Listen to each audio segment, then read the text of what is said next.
We've got some brand new video coming in right now on the massive search effort for Malaysia Flight 370. Went all night long, and that search zone in the southern Indian Ocean, so remote.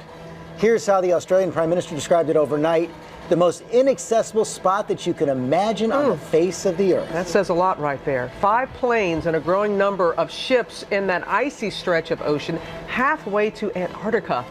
The worry now is that the images seen in these satellite pictures are now several days old, and if that is debris, it could have sunk. Let's get right to David Curley with the very latest overnight. Good morning, David. Good morning, Robin. The planes are in the air, as you mentioned, at this hour over a much smaller search area south of this in the Indian Ocean, but still no sign of any wreckage. And more planes are rushing there right now. But should they have been there days earlier because the Malaysians delayed the release of that important satellite data? So far, no radar pings, so air crews are looking by eye for any debris on the rough South Indian Ocean. Those pictures from a satellite of possible debris taken 5 days ago? Nothing found. Could it have sunk by now? Worrisome questions, especially now that we have learned that days may have been wasted in the search. The Malaysians were told they may be searching in the wrong place more than a week ago. We know that because of the data from the satellite that recorded those 6 pings from the jet.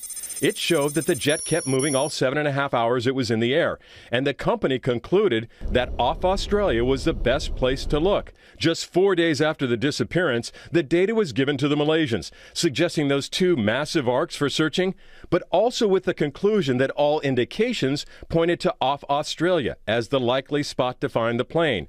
The Malaysians only shared the news of the arcs 3 days later. The Prime Minister was briefed on the satellite information at 8 a.m. Saturday the 15th of March.